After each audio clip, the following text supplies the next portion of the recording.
नमस्कार, मैं हूं अशोक वर्मा।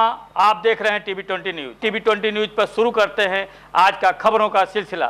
बने रहिए हमारे साथ। नमस्कार दोस्तों, मैं doctor Manish, endocrinologist, Medanta hospital Lucknow से। आज हम एक बहुत इंपॉर्टेंट टॉपिक पे फिर से बात करने वाले हैं। क्या डायबिटिक पेशेंट चावल या राइस खा सकते हैं कि नहीं खा सकते? अगर खा सकते हैं तो उसका तरीका क्या होना चाहिए? आपने देखा ही होगा, जैसे ही सबसे शुरुआत में किसी को डायबिटीज का पता चलता है कि डायबिटीज आ गया है, घर वाले या कोई और सबसे पहले राय क्या देता है? आप सबसे पहले आलू चावल चीनी बंद कर दीजिए। तो क्या ये मिथ सही है? क्या सही में चावल को बंद कर देना चाहिए? इसको हम एक उदाहरण के रूप में भी देख सकते हैं, उसके बाद हम टॉपिक को डिस्कस करेंगे। उदाहरण क्या है? अब जैसे कि मेरे पास एक पेशेंट आता है, वो बेसिकली साउथ इंडिया से है। उसने मुझे बताया कि जब से पैदा हुआ है वो हमेशा चावल ही खाता आया है। तो अगर अब उसको डायबिटीज हो गई तो क्या मैं उसके चावल को बंद कर दूं? तो ये धारणा कि डायबिटिक पेशेंट चावल नहीं खा सकते, ये बिल्कुल गलत है। मगर हाँ, खाने के कुछ तरीके होते हैं। अगर हम बात करें तो जो चावल है वो एक सीरियल है। सीरियल के अंदर जैसे गेहूं भी आता है। तो ये दोनों एक ऐसी चीजें हैं जिसमें ग्लाइसेमिक लोड या ग्लाइसेमिक इंडेक्स लगभग एक बराबर है। तो आपका शुगर जितना गेहूं से बढ़ेगा, लगभग उतना ही चावल से बढ़ने वाला है। तो मगर खाने के तरीके क्या होने चाहिए? खाने के तरीके को समझने के लिए सबसे पहले आपको समझना पड़ेगा कि कितना चीज, कितना पोर्शन होना चाहिए।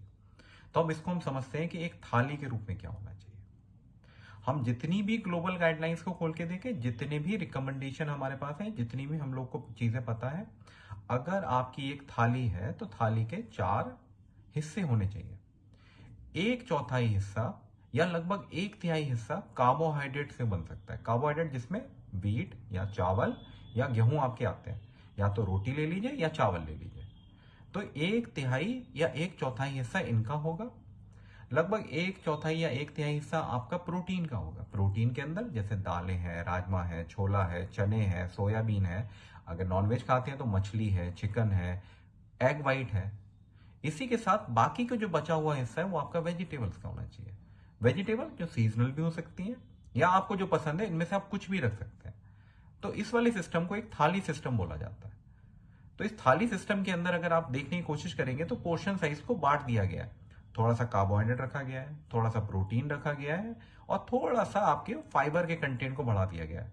तो इससे होने वाला ब्लड ग्लूकोज का उछाल शरीर के अंदर काफी हद तक कंट्रोल रहता है, और इससे अचानक से होने वाली शुगर, बढ़ने वाली शुगर की बीमारी काफी हद तक कंट्रोल में रहती है। मगर आपको समझना सबसे ज्यादा जरूरी यह है कि इसको किस तरीके से खाया जाएगा।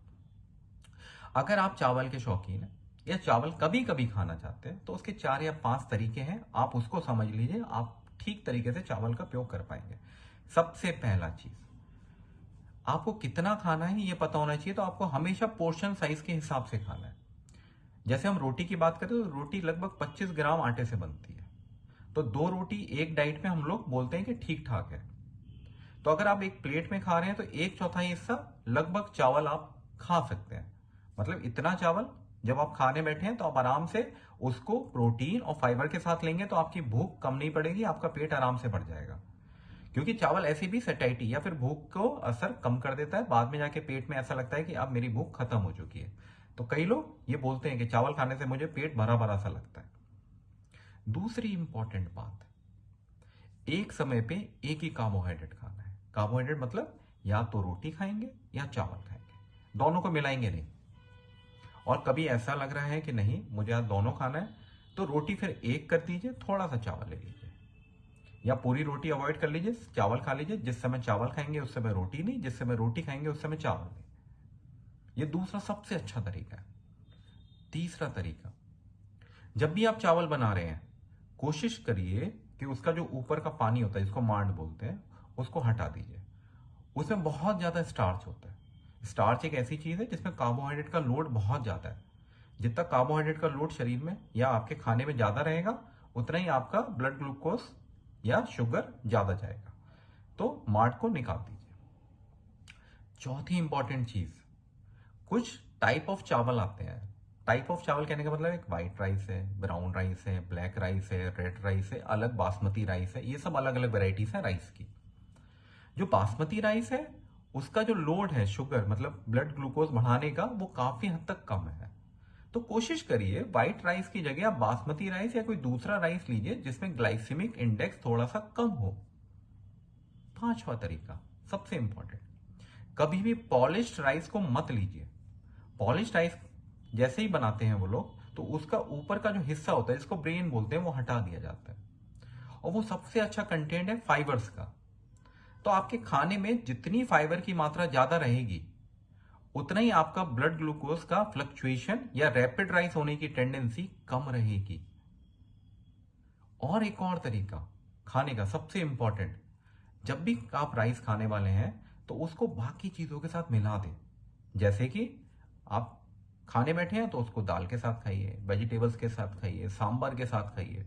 तो कई लोग मुझे पूछते हैं कि साउथ इंडिया वाले तो इतने ज्यादा चावल खाते हैं तो क्या शुगर का बीमारी उधर बहुत ज्यादा होता है? खाने का तरीका होता है उन लोगों का। खाने का तरीका वो मील साइज को पोर्शन के हिसाब से, आपने कभी देखा होगा सांबर में इतने सारे वेजिटेबल्स हैं, इतनी दाल है, उसके बाद वो थोड़ा सा चावल का पोर्शन है। तो अगर आप पोर्शन साइज के हिसाब से खाएंगे, पॉलिश वाला राइस नहीं लेंगे, राइस वही उपयोग में लेके आएंगे जिसका ग्लाइसेमिक इंडेक्स कम है, दूसरी चीजों के साथ मिला के खाएंगे और कम खाएंगे, तो आपका होने वाला शुगर का राइस या ब्लड ग्लूकोज का बढ़ने का दर काफी हद तक कम रहेगा। तो मैं आशा करता हूं आपको यह शीर्षक बहुत पसंद आया होगा। हमें कमेंट में जरूर बताएं, हम एक और नई वीडियो के साथ आपके साथ दोबारा पेश होंगे। तब तक के लिए बहुत बहुत धन्यवाद।